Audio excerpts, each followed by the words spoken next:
오늘의 말씀은 잠언 1장입니다. 다윗의 아들 이스라엘 왕 솔로몬의 잠언이라.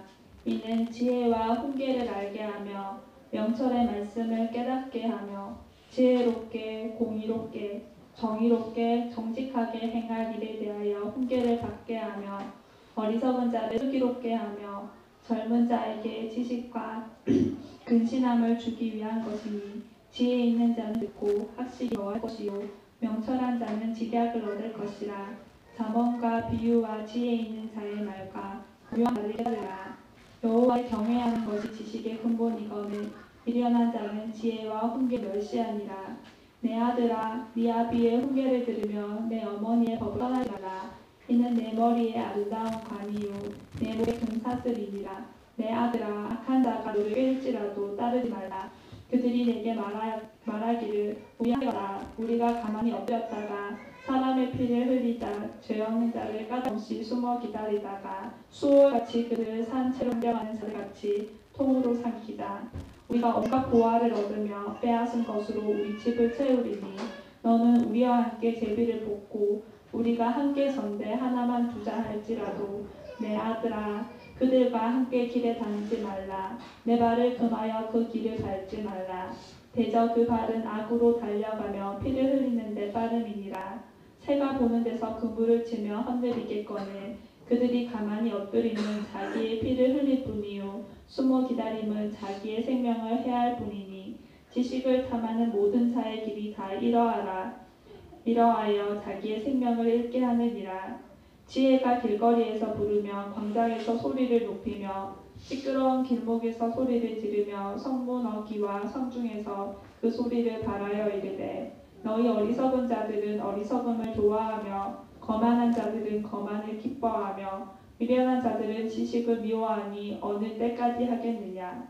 나의 책망을 듣고 돌이키라. 보라, 내가 나의 영을 너희에게 부어주며 내 말을 너희에게 보이리라. 내가 불렀으나 너희가 듣기 싫어하였고 내가 손을 폈으나 돌아보는 자가 없었고 도리어 나의 모든 교훈을 멸시하며 나의 책망을 받지 아니하였은즉 너희가 재앙을 만날 때에 내가 웃을 것이며 너희에게 두려움이 임할 때에 내가 비웃으리라. 너희의 두려움이 광풍같이 임하겠고 너희의 재앙이 폭풍같이 이르겠고 너희에게 근심과 슬픔이 임하리니 그때 너희가 나를 부르리라. 그래도 내가 대답하지 아니하겠고 부지런히 나를 찾으리라. 그래도 나를 만나지 못하리니 대저 너희가 지식을 미워하며 여호와 경외하기를 즐거워하지 아니하며 나의 교훈을 받지 아니하고 나의 모든 책망을 업신여겼음이니라. 그러므로 자기의 열매를 먹으며 자기 꾀에 배부르리라. 어리석은 자의 태보는 자기를 죽이며 미련한 자의 아들은 자기를 멸망시키려니와 오직 내 말을 듣는 자는 평안히 살며 재앙의 두려움 없이 안전하리라. 아멘. 이제 잠언을 이제 강해하게 됩니다. 오늘의 말씀의 제목은 지혜를 얻는 비결인데요. 여러분 우리가 잘 알다시피 우리의 인생은 수많은 선택과 결정으로 이렇게 만들어져 가고 또 세워져 갑니다. 그래서 우리는 한때 어리석은 결정으로 평생 후회할 일을 만들기도 하고 또 한때의 지혜로운 선택으로 또 풍성하고 윤택한 삶을 세워가기도 합니다. 그래서 우리는 중요한 선택의 기로에 설 때마다 잘 선택하기 위해서 하나님의 인도를 구합니다. 하나님 어떻게 할까요?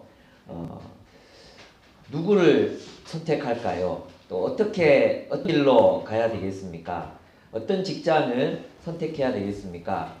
중요한 시기마다 우리는 하나님의 인도를 구합니다. 근데 잘 들으십시오. 잠언에 나타난 하나님의 대답은 이것입니다. 지혜를 얻으라는 것입니다. 우리는 하나님께서 그때 단답형처럼 우리에게 맞는 정답을 내려주시기를 원하지만 하나님께서는 우리가 지혜를 가져서 그 지혜로운 판단으로 세상을 살아가기를, 지혜의 인도를 받기를 원하십니다. 하나님께서 마치 우리 아기에게 이건 아니야, 이건 맞아 그렇게 하는 식으로 우리가 우리에게 대답하기를 원하시는 분이 아니라 하나님의 지혜를 배우고 그 지혜로 세상의 모든 역경과 또 고통스러운 순간들을 이겨나가고 또 승리하기를 원하신다는 것입니다.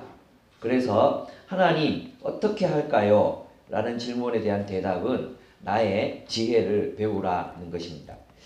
그 요즘 언니의 독설로 유명한 김미경 씨 스타 강사죠. 그는 그렇게 말합니다. 예, 그 배우자를 선택할 때 외제차를 30대에 외제차를 몰고 또 아파트를 가진 배우자를 찾는 사람은 미친 자라고 그 독설을 퍼붓습니다. 정말 TV 광고에서 미친년이라고 막 얘기합니다. 정말 독설을 내뿜습니다. 그러면서 그녀는 그것은 불가능할 뿐만 아니라 오늘 우리 시대에 30대 집을 가지고 있고 외제차를 몬다는 것은 불가능하다는 것입니다. 만약 그렇게 한다면 그것은 아버지와 할아버지의 능력으로 그렇게 하는 것이지 본인이 어떤 능력을 가지고 하는 게 아니라는 것입니다. 그래서 그녀의 강의를 한마디로 요약한다면 이렇게 말합니다. 너 자신이 지혜로운 사람이 되라. 그리고 결혼해서도 너를 키워줄 수 있는, 너를 지혜롭게 성장시켜줄 수 있는 지혜로운 사람을 선택해라. 그래서 부부관계는 함께 성장해 나가고 성숙해 가는 것이다. 예, 지혜는 우리의 인생을 성공적으로 이끌어주는 멘토입니다. 지혜는 하나님의 관점을 가지고 인생을 성공적으로 살아내게 합니다. 그러므로 우리는 그 무엇보다 지혜를 구해야 합니다. 솔로몬은 1000번제를 드린 후에 하나님께서 무엇이든지 구하라는 응답을 받았습니다. 그때 그는 부귀도 영화도 장수도 구하지 않았습니다. 그가 구한 것은 바로 지혜였습니다.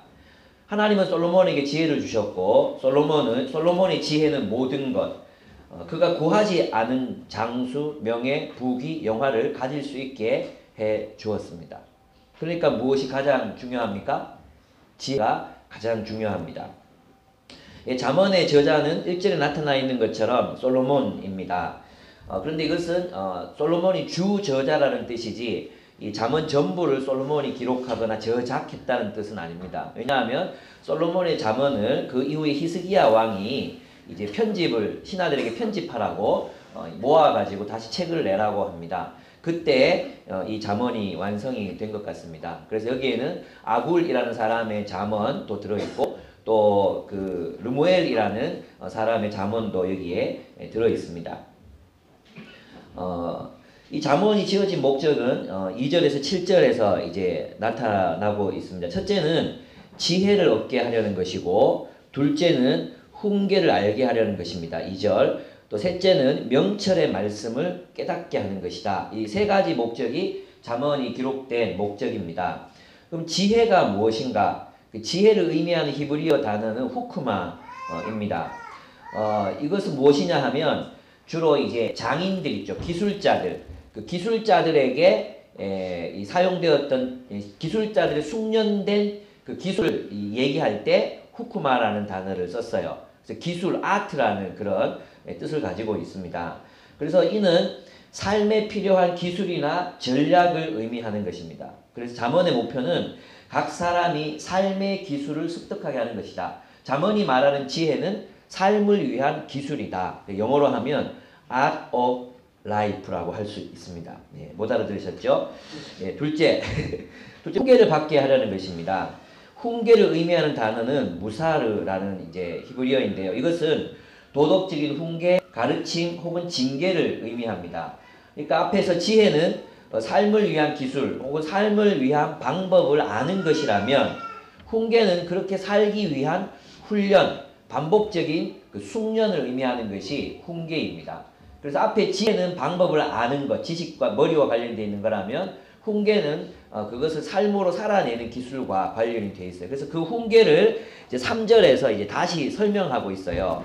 지혜롭게, 공의롭게, 정의롭게, 정직하게 행할 일에 대한 훈계를 받게 하며 이렇게 되어 있잖아요. 그죠? 그래서 이 잠언을 읽은 사람들은 이런 훈련을 받도록 그런 훈련 속으로 들어가도록 재촉하고 촉구하고 자극하는 것이 이 잠언이 지어진 목적이라는 것입니다. 그래서 이 훈계는 지혜롭게, 공의롭게, 정의롭게, 정직하게 행동하기 위한 것이라고 말하고 있습니다. 즉, 우리가 어떤 선택과 결정을 내리며 살아가야 할지를 훈련하는 것입니다. 그래서 잠언을 통해서 우리는 인생의 수다한, 허다한 그런 조건 속에서 훈련받게 하는 목적이 잠언에 있다. 셋째는 명철의 말씀을 깨닫게 하는 자라고 했어요. 이 깨닫게 말은 분별한다는 뜻입니다. 명철을 의미하는 단어도 비나인데 이것도 분별력을 의미합니다. 그래서 잠언이 지어진 목적은 이 세 가지입니다. 첫째, 지혜. 두 번째, 훈계, 훈련을 받기 위해서. 세 번째, 분별하며 살아가게 하기 위해서입니다. 그래서 요약하면 잠언의 목표는 성공적인 삶을 살아가는 데 필요한 기술을 얻고 그러한 삶을 살기 위해 훈련을 받고 올바른 길을 구별하는 분별력을 갖게 되는 것이 하는 것이 바로 잠언이 가지고 있는 목표라고 할 수 있습니다. 여러분 정말 성공적인 인생을 살기를 원하십니까? 우리 원하죠. 예, 자꾸 있잖아요. 성공 그러면 아마 안티적인 반응이 나오잖아요. 이때 말하는 성공은 하나님께서 우리에게 맡기신 삶을 잘 살아내는 것을 의미합니다. 예, 그것을 잘 살기 위해서 우리가 잠언을 읽게 되는 것입니다. 그래서 여러분 이제 그동안 우리가 복음서를 통해서나 이렇게 볼 때는 우리의 삶의 실존적인 상황, 그러니까 고난이 있고 어려움도 있고 또 별이한 고통도 있는 그런 상황 속에서 복음을 어떻게 살아갈 것인가, 그런 구속적인 삶에 대한 얘기였잖아요. 그러니 잠언은 하나님께서 원래 창조하신 이 세계에 대한 창조 원리에 대한 이야기입니다. 그래서 우리 그리스도인 삶에는 이 두 가지가 균형을 가지고 있어야 합니다. 하나는 구속적인 삶이에요. 그것은 우리가 이 세상에서 선교적인 삶, 선교사적인 삶을 살아가는 필요한 것이고, 잠언과 전도서 또 창세기, 신명기 이러한 책들은 우리가 이 하나님의 이 창조인 세계 속에서 어떻게 하나님의 그 창조 원리, 인생을 위한 하나님의 그 도, 우리 동양인들이 그렇게 찾았던 도 있잖아요. 하나님이 인간을 위해서 만들어 놓으신 그 도, 삶을 위한 길을 찾는 데도 우리의 관심을 기울여야 한다죠. 그래서 우리가 경영학의 목적이 막 사람을 이용하고 부리고 착취하는 거라면 동의할 수는 없지만 자기개발 서적이나 이러한 것들을 읽어야 될 필요가 있는 것입니다. 왜냐하면 그런 것들이 삶에 대한 지혜를 주기 때문이에요. 잠언은 어떤 면에서 그렇게 건강한 어떤 삶의 원칙들과 또 방법을 통해서 이 지혜롭게 세상을 살아갈 수 있도록 하는 책이 바로 잠언이라고 할 수 있습니다. 그래서 이제 스티븐 코비가 그런 얘기를 했어요. 이제 농경사회에서 산업사회로 넘어왔잖아요. 그죠? 인류가 발전을 하는데 농경사회에서 산업사회로 넘어왔어요. 또 산업사회에서 지금 어디로 갔습니까? 지식정보사회로 넘어왔죠. 지금 우리는 그 끄트머리에 살고 있어요. 그러면서 이제 스티븐 코비가 무슨 얘기를 하면 다음 세대는 지혜의 세기가 될 것이라고 얘기를 했어요. 그러면서 그가 지혜가 뭐라고 말했냐 하면 바른 원칙과 결합한 기술이라고 말했어요. 바른 원칙과 결합한 지식. 이게 지혜라는 거죠. 그러니까 이 지혜를 누가 가질 수 있느냐? 그리스도인이라고 생각해요. 여호와를 경외할 줄 아는 사람들. 그죠? 그 바로 바른 원칙, 그 바른 원칙에 근거한 삶을 살아가는 방법을 우리가 배우게 될 때 우리 인생을 성공적으로 살아낼 수 있다는 것입니다. 그래서 이 잠언을 많이 읽게 되면 잠언이 열매가 있는데 그게 뭐냐 하면 그 4절에 나옵니다. 잠언은 그 어리석은 자를 슬기롭게 합니다. 어리석은 자를 슬기롭게 합니다. 또 두 번째는 어떻게 됩니까? 젊은 자에게는 지식과 근신함을 줍니다. 젊은 자에게는. 그 다음에 지혜 있는 자는 듣고 학식이 더하고 명철한 자는 좋은 이 카운셀, 삶을 위한 어떤 지혜를 얻게 됩니다. 근데 여기서 보면은 이제 어리석은 자가 나와요. 어리석은 자. 성경에는 이제 이 어리석은 자가 이 세 종류가 있어요. 세 종류. 어리석은 것도 한 종류만 있는 게 아니에요. 근데 어리석다 그러면 우리는 뭔가 못 배워서 이제 뭐 숫자 계산을 잘 못한다든지 뭐 이런 걸 우리 생각하잖아요. 어리석다 이랬을 때. 그런데 이 성경에서 말하는 어리석다라는 말은 그것과 달라요. 세 가지 의미가 있어요. 첫째는 뭐냐 하면 케실이라는 어리석음이 있는데 케실, 히브리어로 케실이에요. 한글로 적으세요. 저도 히브리어 못 써요. 예, 이 케실은 뭐냐 하면 생각이 꽉 막힌 완고하고 고집 센 사람을 의미합니다. 생각이 꽉 막힌 완고하고 고집 센 사람. 이 사람이 기실입니다. 그러니까 이 사람은 누구냐 하면 다른 사람들로부터 얻는 지식과 조언을 거부하고 자신이 모든 것을 알고 있다고 생각하면서 다른 사람의 이야기는 귀담아 듣지 않는 사람이 계실입니다. 이 사람을 우리는 성경에서는 이 완고한 사람, 그러니까 변화를 거부하는 사람, 배우기를 원하지 않는 사람, 그래서 배움의 장소는 다 피해 다니는 사람도 있잖아요. 정말 좋은 강사가 오고 정말 좋은 어떤 것들이 벌어져도 별로 관심이 없어요. 자기가 다 이것은 교만에서부터 오는 거거든요. 자기는 다 알고 있다. 나는 괜찮다. 그리고 남의 말을 듣지 않는 거죠. 이걸 보고 성경에서는 어리석다라고 말해요. 그게 어리석은 거예요. 완고하게 자기 생각에 붙들려 있는 사람을 성경은 이제 어리석다고 말합니다. 두 번째는 나발 종류의 이제 어리석음이 있습니다. 나발. 우리 이제 지난번에 사무엘상 통해서 들었죠.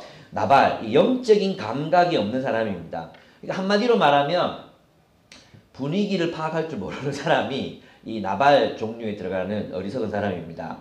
아비가일의 남편 나발, 이름이 나발이었죠. 그래서 다윗이 막 화가 나가지고 다윗이 그 나발의 목장을 지켜줬는데 떡 좀 내놔라. 양털 깎는 날이니까 너 먹을 거 많잖아. 야, 떡이랑 고기 좀 달라고, 선물로 좀 달라고. 우리 많은 것도 원하지 않는다. 그랬는데 못 주겠다. 다윗이 누구 집 개냐? 이러면서 막 모욕을 했잖아요. 그래서 다윗이 막 다 일어나라. 그래가지고 다 죽이러 간다고 막 하고 있었잖아. 근데 그 아비가일이 와가지고 다윗에게 얘기하는 말이 참으소서. 저의 이름이 나발이니이다. 저의 이름이 어리석은 자입니다. 분위기 파악을 지금 죽을지도 모르는데 아무 분위기 파악을 못하고 그렇게 하는 걸 보고 나발이라고 그렇게 이야기합니다.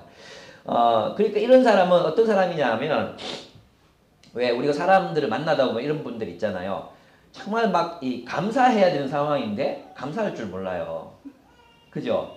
정말 잘해줬는데 그 사람이 잘해준 걸 몰라. 그런 사람들 있죠. 예, 은혜를 모르는 사람. 그러니까 개념이 없는 사람이라고 할 수 있어요. 개념이 없는 사람. 그런 사람이 나발교예요. 예. 자기를 열심히 주는데 그게 사랑인 줄 몰라요. 예. 챙겨주는데 챙겨주는 건지를 모르는 거죠. 늘 항상 마음에 불만이 가득하고 늘 항상 자기 욕심으로 채워져 있는 사람이 나발입니다. 우리도 여기 다 들어가 있어요. 사실 우리도 나발 아닌 것 같지만 나발이고요. 캐실 아닌 것 같지만 캐실이고 그래요. 세 번째는 뭐냐 하면 이게 제일 나쁜 종류의 어리석음인데 애윌이에요. 애윌. 이거는 그 하는 행동이 교만하고 난폭하며 강팍한 사람입니다. 즉 이 사람은 자기가 기준이 된 사람, 성경이 말하는 그런 교만, 성경이 말하는 죄인의 표상인 사람입니다. 교만하여 훈계를 받지 않습니다. 자기가 늘 옳다고 생각하고 행동합니다. 그래서 이걸 다 종합해 보면 그런 것입니다. 어리석은 사람이란 결국 지조대로 사는 사람이에요. 지조대로 사는 사람을 어리석다고 말하는 거예요. 배우려고 하지 않아요. 자기가 다 아니까. 자기가 제일 똑똑하니까. 그리고 또 배움의 장소로 나아가지도 않습니다. 필요한 건 다 가졌다고 생각해요. 그게 어리석음입니다. 그래서 우리 그리스도인들은 있잖아요. 항상 배워야 됩니다. 항상 배워야 돼요. 우리 그리스도인들은 항상 배움의 자세를 가지고 있어야 됩니다. 어떤 사람들의 경우에는 이제 우리가 나쁜 어떤 사람들로부터도 배울 수 있는 게 있어요.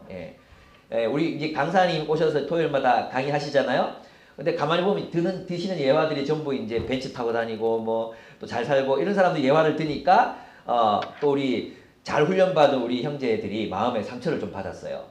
그럼 나는 뭐냐? 이 상처를 좀 받는 거죠. 그러면서 강의 전체를 거부해버려요. 그럼 누가 손해예요? 자기가 손해예요. 우리 분별하면서 들으면 돼요. 그래서 왜 그런 서양 속담에 그런 거 있잖아요. 아기와 목욕물을 같이 버리지 말라고. 목욕물 왜 더러워? 이러면서 통 안에 들면 하고 같이 버리면 됩니까? 안 됩니까? 목욕물만 버리면 돼요. 같이 다 버리면 안 돼요. 애기는 남겨야죠. 그게 우리가 취해야 되는 태도라는 것입니다. 그래서 정말 지혜로운 사람은 악인에게도 배우고요. 정말 어린 아이들에게도 배우고요. 또 자기보다 못한 사람에게도 배워요. 그게 지혜로운 사람이에요. 그렇습니다. 그리고 이제 젊은 자, 그리고 지혜 있는 자, 명철한 자에게 지혜를 준다고 그랬어요. 여기서 보면 그 지혜 있다고 끝나는 게 아니죠. 학식을 더할 것이요. 그랬잖아요. 명철하다고 끝나는 게 아니죠. 지략을 얻을 것이요. 그랬어요. 지략이라는 단어 NSB에서는 wise counsel이라고 번역하고 있어요. 현명한 조언을 얻게 될 것이다. 이렇게 얘기하는 거예요. 끝이 없어요. 끝이. 어리석은 사람도 배워야 되지만 또 누가 배워야 돼요? 지혜로운 사람도 배워야 되고 명철한 사람도 배워야 한다는 것입니다. 그러면 지혜를 얻는 비결이 무엇인가? 7절에 보면 첫 번째 비결이 나옵니다. 첫 번째 같이 한번 읽어보겠습니다. 시작. 여호와를 경외하는 것이 지식의 근본이거늘 미련한 자는 지혜와 훈계를 멸시하느니라. 여러분 이제 1장의 내용을 보면 지혜로운 자와 그 다음에 어리석은 자를 늘 대비시켜놔요. 그러니까 앞에서 여호와를 경외하는 것이 지식의 근본이거늘 했잖아요. 그럼 이 뜻을 어떻게 파악할 수 있냐 하면 뒤에 나오는 문장으로 이 첫 번째 뜻을 파악할 수 있는 거예요. 그러니까 대비가 되니까.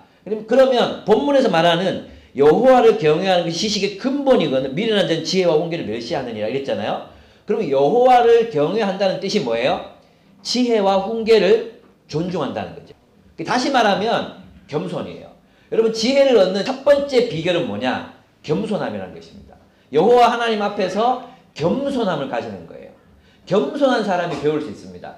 교만한 사람은 결코 배울 수 없습니다. 그래서 여호와를 경외하는 사람의 대조적인 사람이 바로 미련한 사람인데 이 미련한 사람은 지혜와 훈계를 멸시합니다. 이 신약 성경에 보면 이런 사람을 보고 예수님이 뭐라고 이제 판단하셨습니까? 길가와도 같은 마음밭을 가진 사람, 길과도 같은 마음밭을 가진 사람이라고 얘기했어요. 듣기는 들어도 깨닫지 못하고 보기는 보아도 알지 못하는 사람들이 바로 이런 유에 속하는 사람들입니다. 그들은 난 놓고 기억자도 모른다. 이 식의 이런 식의 무식함이 아니에요. 난 놓고 기억자를 몰라도 돼요. 난 놓고 기억자를 몰라도 지혜로울 수 있어요. 그런데 이 사람들은 뭐냐 하면 자기가 늘 옳다는 확신 때문에 다른 사람들의 이야기, 심지어는 예수 그리스도의 이야기조차도 귀담아 듣지 않았던 사람들이 바로 유대인이었잖아요. 그래서 멸망하잖아요. 그죠? 바로 그것이 어리석은 사람이라는 것입니다. 그것이 미련한 사람이라는 것입니다. 그는 들어도 깨닫답니다. 그는 변화를 거부합니다. 자신으로 충분하다고 여기기 때문입니다. 그러므로 성장이 없습니다. 그리스도인은 죽을 때까지 성장해 가야 되는 사람이에요. 예. 우리는 있잖아요. 자꾸 이제 이런 게 있어요. 여러분 이제 일부 예배에는 좀 나이 든 사람들이 찬이한테 미안하지만 이렇게 나이 든 사람들이 이렇게 비교적 모이잖아요. 예. 젊은 사람들도 있지만 근데 있잖아요. 우리가 사람들을 이렇게 양육해 가다 보면 제일 어려운 게 교회마다 제일 어려운 사람들이 누구냐 하면 50대, 60대 어려워요. 왜 어려운지 아십니까? 배우려고 하지 않아요. 자기가 다 옳다고 생각해요. 그래서 늘 목사님이 이제 장로님이 20명이면 시어머니가 20명인 거예요. 시어머니가. 그러니까 일찍 죽어요. 대형 교회 하면 일찍 죽어요. 그럴 수밖에 없어요. 내가 가서 이렇게 만나보면 사람들이 다 사색이에요. 미치려고 해요. 어떻게 좀 배웠으면 좋겠는데 배우려고 안 하는 거죠. 그래서 어떤 교회를 가니까 이 교회는 예배만 있고 소그룹도 없고 아무것도 없는 거예요. 그리고 목사님 와서 보니까 너무 황당한 거지. 그리고 이제 중직자들이 하는 이야기가 너무 세상 사람들이 하는 얘기 똑같이 하니까 너무 황당해서 소그룹을 만들었는데 거기 또 아무도 안 오는 거예요. 오는 사람은 청년들하고 대학생들만 오고 어른들은 또 아무 참석을 안 해. 그래서 또 깨야 되겠다 해서 우리 장로님들 우리 좀 이 근처에 좋은 교회 한번 방문해 봅시다. 안 가도 됩니다. 아무도 안 가. 그러니까 목사님이 완전히 막 이게 거의 막 이게 쓰러지기 직전이신 거예요. 여러분 제가 왜 이 얘기 드린지 아십니까? 우리도 이제 30대를 넘어 40대를 바라보고 있잖아요. 그죠? 20대가 이제 별로 없어요. 옛날에 전부 다 20대였는데 옛날에는 이제 20대가 대부분이었고 이랬는데 그죠? 우리가 늙어가고 있잖아요. 그래서 뭘 경계해야 됩니까? 예, 굳어짐. 예. 변화받기를 거부하는 마음. 예. 새로워지기를 거부하는 마음. 이거 제일 경계해야 돼요. 난 다 안다. 이거 경계해야 돼요. 예. 저는 이 부분에 있어서 저는 항상 배우려고 합니다. 배우고 또 배우고 또 배우고 그래서 자꾸 성장하고 싶어요. 늙어 죽을 때까지 저는 변화되고 싶어요. 늙어 죽을 때까지. 그래서 여러분들이 저를 보고 목사님이 더 이상 변화되지 않는 것 같다. 그럴 때는 여러분이 저한테 정말 얘기하셔야 돼요. 근데 제가 여러분 단언하건대 아마도 제가 이 중에서는 제가 가장 많이 변화를 갈망하고 또 그렇게 변화를 향해서 나아가는 사람이라고 저는 확신하는데 여러분 어떠신지 모르겠습니다. 예, 그렇습니다. 그렇죠. 여러분 저를 본받으셔서 예, 제 나이가 돼도 10대와도 대화가 통하고 대학생들하고도 대화가 통하고 이런 사람이 돼야 되는 거예요. 그렇지 않습니까? 그래서 좀 이렇게 좀 부드러운 사람. 누구랑 대화를 해도 늘 이렇게 만나도 있잖아. 아이들한테도 배우려고 하는 사람. 이런 사람이 돼야 되잖아요. 그래서 우리 배우려고 해야 됩니다. 예, 그런 자세가 사람들에게 이제 이게 좋은 거죠. 예, 우리 그런 모습으로 살아갔으면 좋겠습니다. 그렇습니다. 근데 여호와를 경외하는 사람 어떠냐? 겸손해요. 여호와를 경외하는 겸손한 사람은 여호와 하나님 앞에서 겸손하게 앉아서 묻습니다. 하나님 어떤 길을 가야 됩니까? 하나님 제게는 확신이 없습니다. 하나님께서 내게 확신을 주십시오. 예, 하나님께서 보여주십시오. 그러니까 자꾸 마음이 겸손하니까 하나님께 묻게 되고 또 자기의 그런 결정들에 대해서도 사람들과 의논하게 되고 그렇잖아요. 그죠? 여러분 정말 조직에서 가장 위험한 리더가 누군지 아십니까? 카리스마가 강력한 리더가 위험해요. 카리스마가 있으면 한 조직을 있잖아요. 이 카리스마 때문에 그 사람이 내리는 결정에 대해서 어떤 단점이나 이걸 찾기가 어려워져요. 우리는 항상 의논해야 돼요. 예. 우리 다음 세대 사이에 의논한다고 지금 내가 초부터 지금까지 의논하고 있더라고. 예.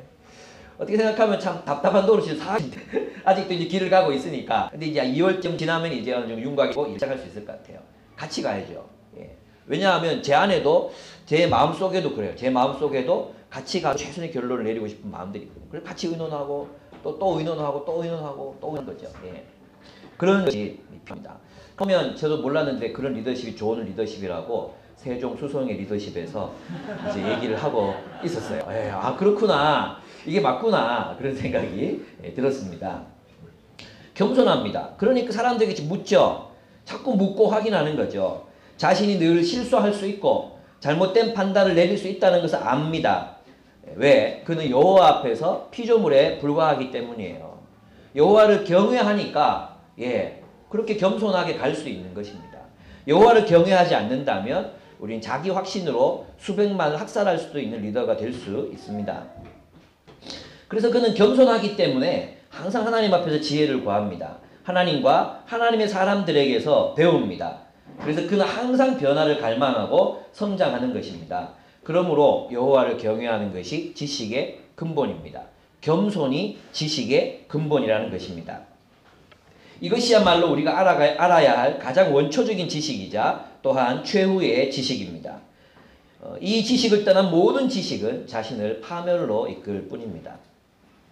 여러분, 지혜를 얻는 첫 번째 비결이 뭐라고요? 여호와를 경외하는 것이다. 여호와를 무서워한다는 뜻이 아니에요. 여호와를 존중한다는 뜻입니다. 그래서 우리는 매사에 어떤 선택이 있기 전에 무엇을 물어야 됩니까? 하나님께 물어야 됩니다. 그리고 어디로 가야 됩니까? 성경을 찾아 연구해야 합니다. 하나님의 말씀을 찾아서 연구해야 됩니다. 하나님 어떤 방식으로 이를 결정하셨는가?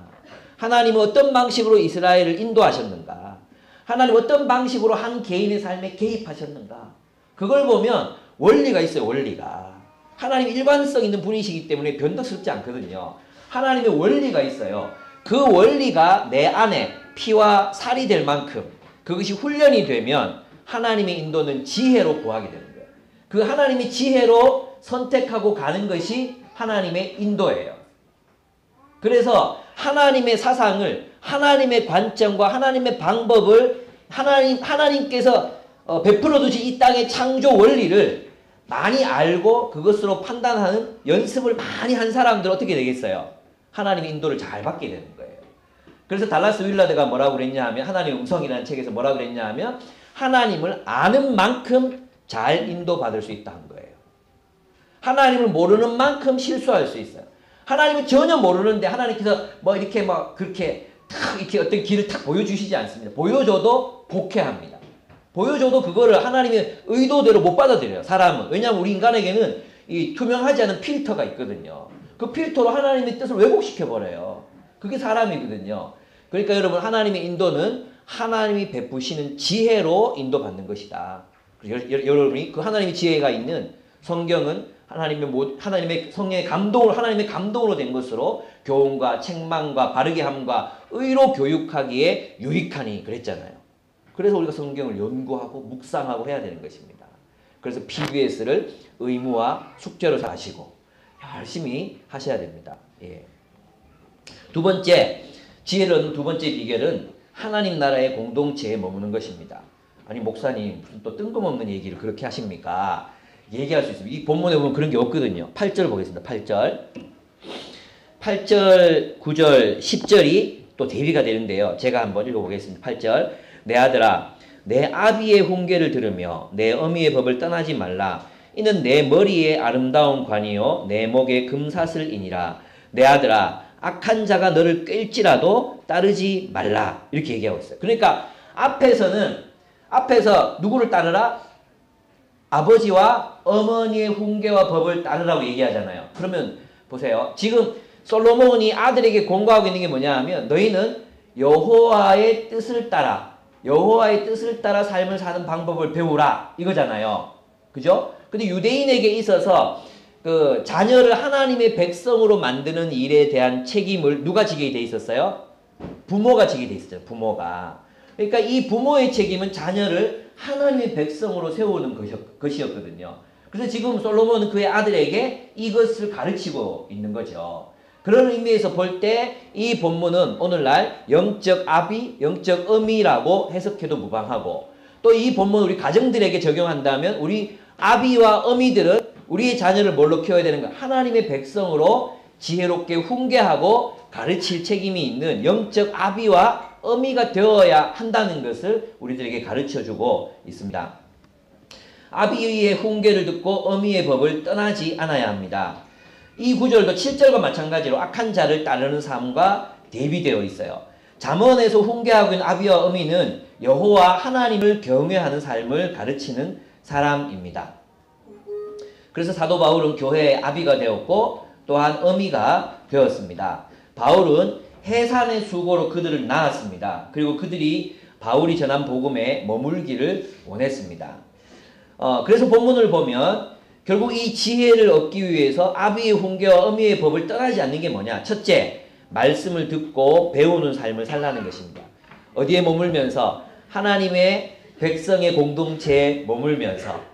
머물라 그랬잖아요. 어미의 법에 머물라 이랬잖아요. 그럼 무슨 말이겠어요?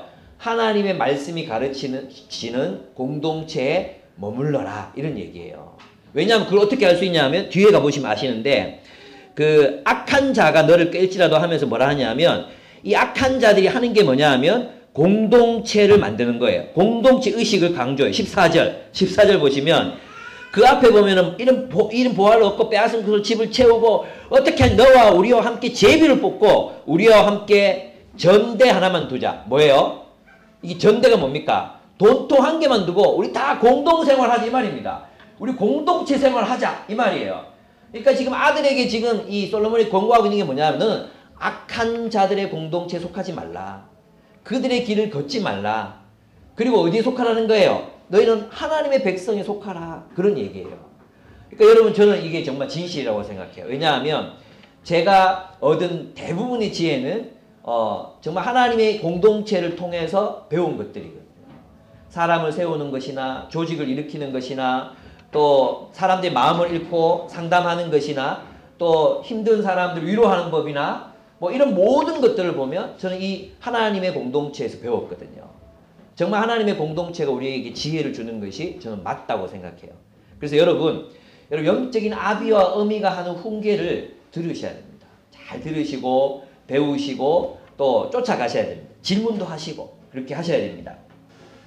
그래서 이 아비의 훈계를 듣고 어미의 법을 떠나지 않는다는 것은 신약적인 의미에서 해석하면 첫째는 말씀을 듣고 배우는 삶이다. 둘째는 뭐냐 하면 하나님 나라의 공동체 안에 머무는 것이다. 세 번째는 하나님의 목적을 이루는 삶을 사는 것입니다. 이것이 악한 자들과 대비돼요. 악한 자들을 보면 13절과 14절을 보면 그들은 악한 자의 너는 우리 편이 되라. 우리와 함께 공동체를 이루자. 어느 정도 의리 있는 공동체? 우리 가진 것을 다 함께 나누는 공동체가 되자.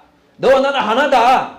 우리가 남이가 살아있네. 이러면서 이제 막 이렇게 막 하나 되는 의식을 막 강조하잖아요. 예. 그 공동체에 속하지 말고 하나님의 공동체에 머물러라. 두 번째는 뭐냐 하면 19절에 보면은 그들이 왜 그렇게 사느냐 하면 19절 이익을 탐하는 모든 자의 길은 다 이러하여 자기 생명을 잃게 하느니라 그랬어요. 이익을 탐하는 자의 모든 길. 그러니까 그들은 무엇을 위해서 살았습니까? 이익을 탐했다는 거죠. 이익을. 근데 앞에서 아비의 법을 따르는 사람들은 무엇을 위해 살았습니까? 하나님의 백성 되기 위해 살았죠. 하나님 뜻대로 살았죠. 그죠? 그게 다른 점이에요. 세상 사람들은 이익을 추구하기 위해 수단과 방법을 가리지 않습니다. 다른 사람들이 그것을 빼앗고 착취하고 억압합니다. 이것이 어떻게 보면 있잖아요. 이것은 강도들이 하는 일이 아니에요. 이 일을 가만히 들여다보면요. 부자들이 하는 일이에요.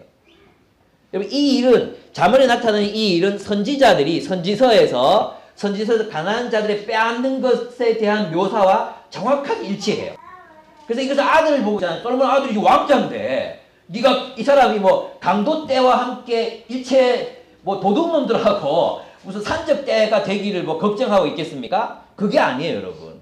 여기서 말하는 악한 자들은 그 당대의 가난한 자들을 돌보지 않는 부자들을 향한 말이에요. 가난한 자들의 것을 빼앗고 있는 부한 자들을 향한 그런 말이에요. 근데 그 결과가 뭐였어요? 죽음이라는 것입니다.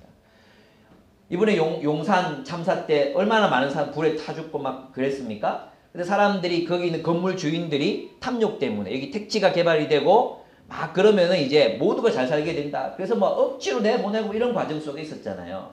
사람들 다 죽고 나서 택지 개발 안 되고 엄청나게 돈 빌려가지고 그때 막 땅 사고 했던 사람들 지금 다 빚더미에 앉았어요.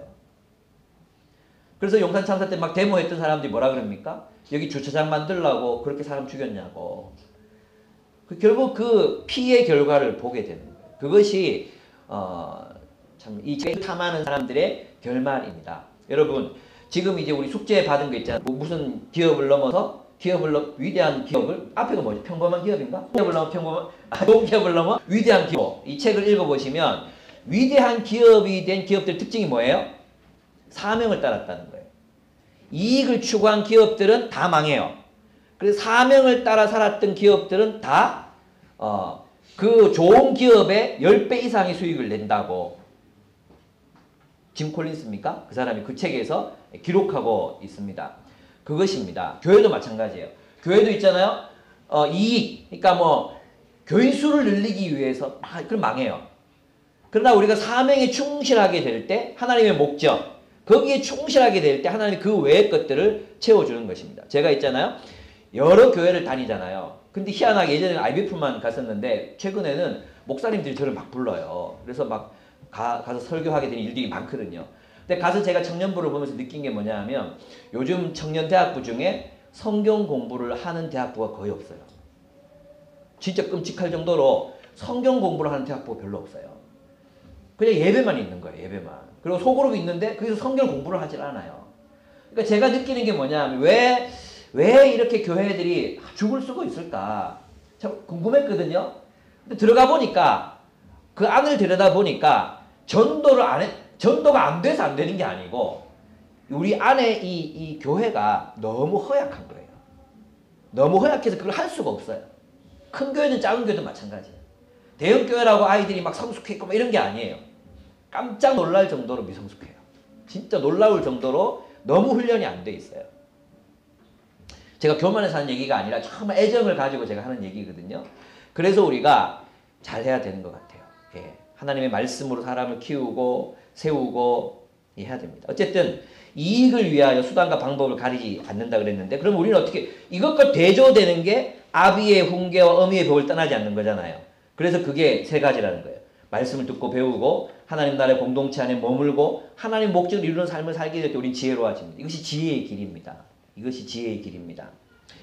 예, 세 번째는 뭐냐 하면 지혜를 가치 있게 여기는 것입니다. 우리가 어떻게 지혜를 얻는가? 지혜를 가장 가치 있는 것으로 여기셔야 합니다. 돈이 가장 가치 있는 게 아닙니다.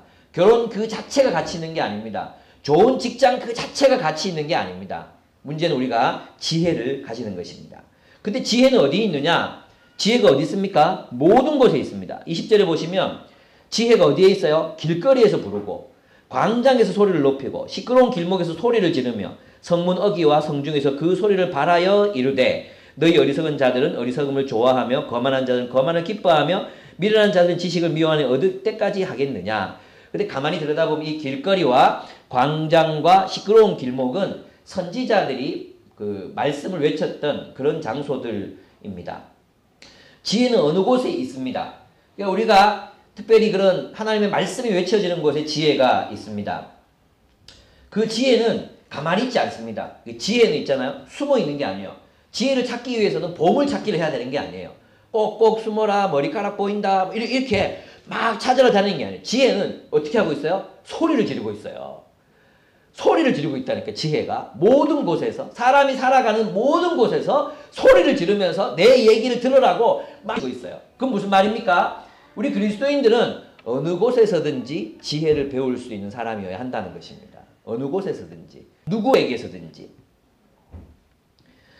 그래서 지혜는 어느 곳에나 있기 때문에 항상 그 지혜의 마음을 두고 내가 어떻게 지혜를 얻을 것인가 마음을 쏟으면 하나님께서 그 지혜를 보여주십니다.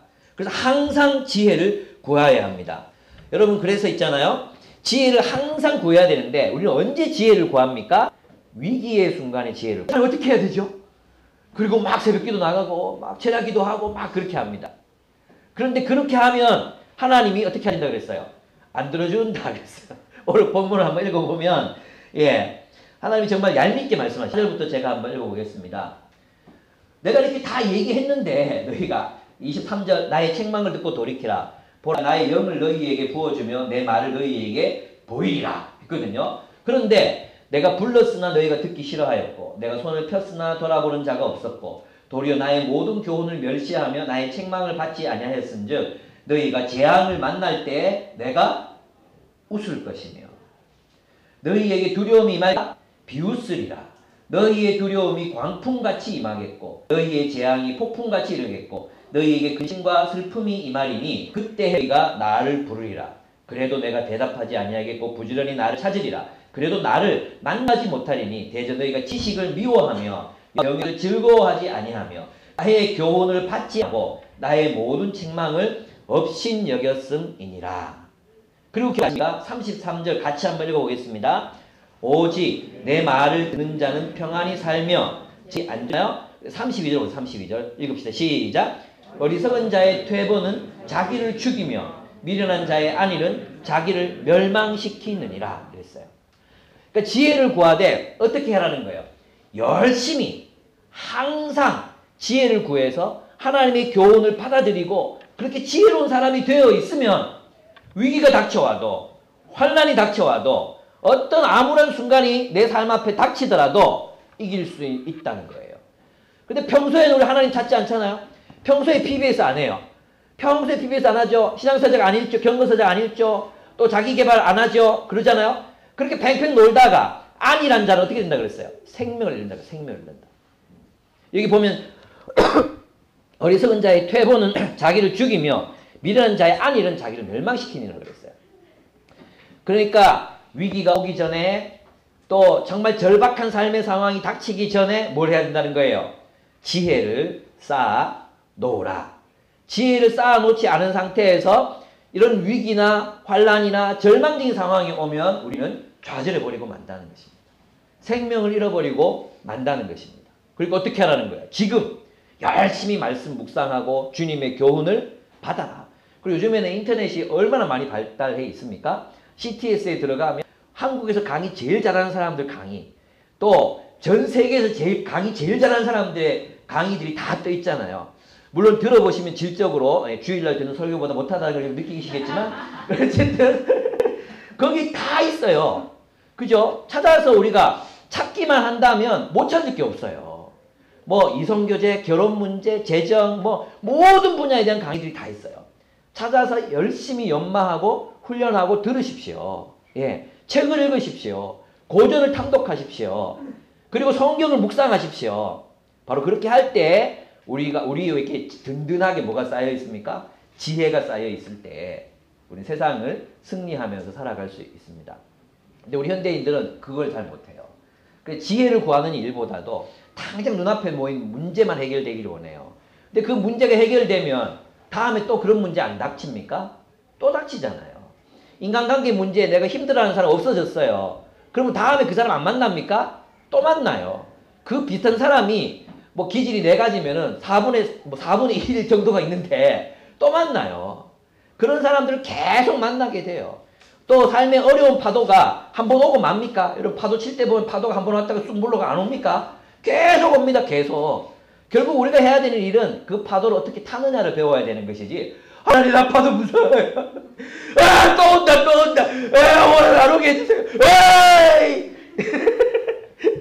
그렇게 한다고 파도가 안 옵니까? 뭘 해야 됩니까? 예, 기술을 배워야죠. 그 파도를 타는 기술, 삶을 사는 기술, 삶을 사는 방법을 배워야죠. 그것이 지혜잖아요. 그래서 우리는 하나님의 교훈을 받고 하나님 말씀 속으로 들어가고 함께 나누고 또 성경을 읽고 또 경건서적을 읽고 고전을 읽고 해야 되는 것입니다. 그래서 사람이 성장하는 길은 3가지밖에 없어요. 첫째는 뭐냐? 하나님 말씀이에요. 둘째 뭡니까? 책이에요. 세 번째 뭐겠습니까? 사람이에요. 이 3가지를 제외하고 성장할 수 있는 길은 없어요. 여러분 그래서 책도 보면 결국은 사람이거든요. 고대 사람들 아닙니까? 성경 뭡니까? 하나님. 하나님과 사람들 만나면 우리는 성장하는 거예요. 그래서 우리가 그렇게 살게 될 때 어떻게 됩니까? 우리 일상에서 항상 지혜를 찾고 사랑하고 즐거워한다. 항상 지혜를 찾고 그 지혜를 멸시하지 말라 그랬잖아요. 그죠? 네가 여기 본문에 보면 이 반대말로 읽으면 정말 다 나옵니다. 이 무시했다 했잖아요. 너희가 지혜를 무시했다. 그러니까 우리는 그 지혜를 이제는 존경해야 되고 또 29절에 너희가 지식을 미워했다 그랬잖아요. 지식을 미워할 게 아니라 우리 지식을 사랑해야 됩니다. 지식을 사랑해야 됩니다. 그리고 즐거워해야 됩니다. 예. 여호와 경외하기를 즐거워하지 않으면 그랬잖아요. 그러니까 우리는 일상에서 항상 지혜를 찾고 사랑하고 즐거워해야 합니다. 그래서 우리 열심히 성경을 연구하고 배워야 합니다. 모든 성경은 하나님의 감동으로 된 것으로 교훈과 책망과 바르게 함과 의로 교육하기에 유익하다 했습니다. 여러분 성경을 읽는 것이 여러분의 종교적 행위이기 때문에 읽는 게 아니라 이 성경은 우리가 삶을 살아가는 기술을 우리에게 전달해 줍니다. 성경을 제대로 읽은 사람들, 저는 깜짝 놀랐어요. 고전이 레미제라블, 도스토옙스키, 톨스토이 그런 고전들 또 철학들 있잖아요. 성경에 바탕하지 않은 고전들이 별로 없어요. 깜짝 놀랐어요. 예. 근데 우리는 그 원전이 있잖아요. 원전. 성경이 있잖아요. 성경. 이 성경이 우리 인생을 정말 다르게 살아가게 할 것입니다. 성경을 그래서 여러분이 에이 성경이 지겨워요. 너무 지겨워서 이거 어떻게 해. 그거는 자기의 무식함을 폭로하는 거예요. 그러니까 성경이 재밌어질 때까지 어떻게 해야 돼요? 읽어야 돼요. 저는 어느 순간 있잖아요. 이 말씀이 꿀송이보다 더 달다. 나는 이해가 안 됐어요. 시편에 성경이 꿀송이보다 더 다노. 약보다 더 썩다. 그러면서 제가 그런 적이 있었어요. 이게 뭘 다냐고. 근데 어느 순간 있잖아요. 큐티를 꾸준히, 그때는 PBS가 없었을 때 큐티를 꾸준히 하는데 말씀이 정말 꿀송이보다 더 다른 거예요. 하루 종일 말씀만 붙들고 씨름해도 재밌는 거예요. 여러분 그런 순간이 옵니다. 그렇게 될 때까지 여러분 있잖아요. 여러분 자신을 변화시켜야 돼요.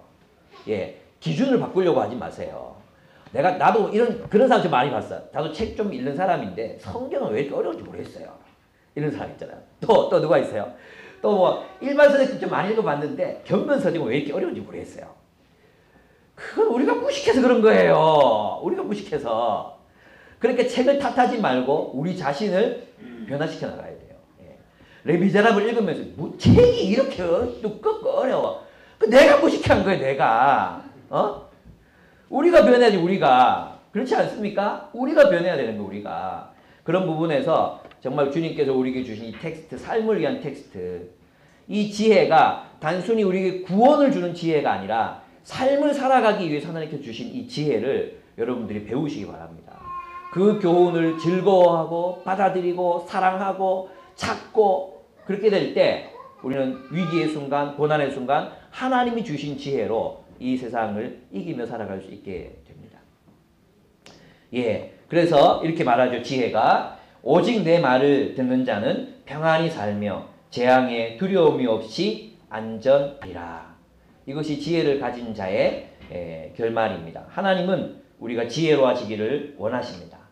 또 지혜로운 삶을 살아가기를 원하십니다. 그래서 우린 지혜로운 그리스도인이 되었으면 좋겠습니다. 아멘. 예, 지혜를 얻는 비결 3가지 정리하겠습니다. 첫째, 여호와를 경외하라. 이건 뭘 의미한다고요?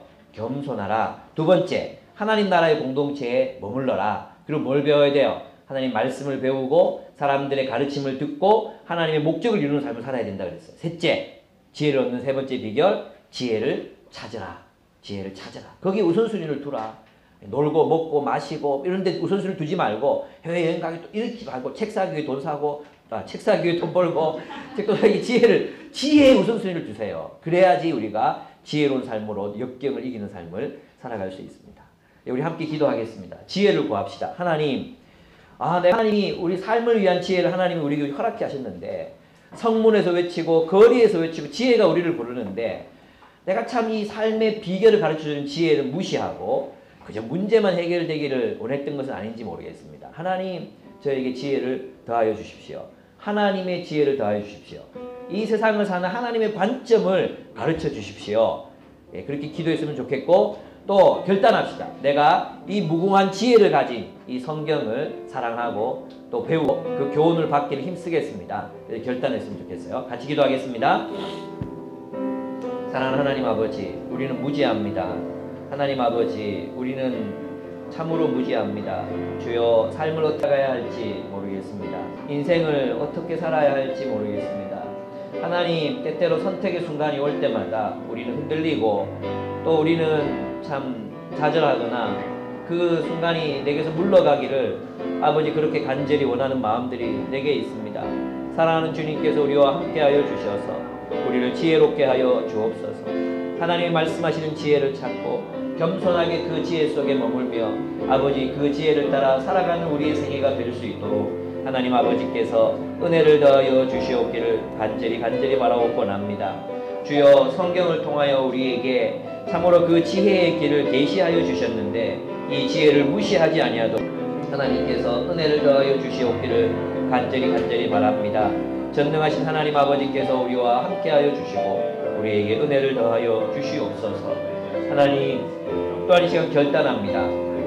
하나님의 모든 지혜를 담은 이 성경을 우리가 무시하지 아니하고 아버지 하나님, 이 말씀으로 지혜를 쌓아서 정말 주님, 우리의 삶 속에 위기가 닥치고 재앙이 아버지 올 때에 준비하고 있다가 아버지 그것을 넘어서는 멋지게 넘어서는 그런 우리가 될 수 있도록 하나님 아버지께서 인도하여 주시옵소서. 전능하신 주께서 우리와 함께하여 주시기를 간절히 비옵고 원하옵나이다. 예수 그리스도의 이름으로 기도드렸습니다. 아멘. 하나님, 우리에게 지혜를 가르쳐 주시옵소서.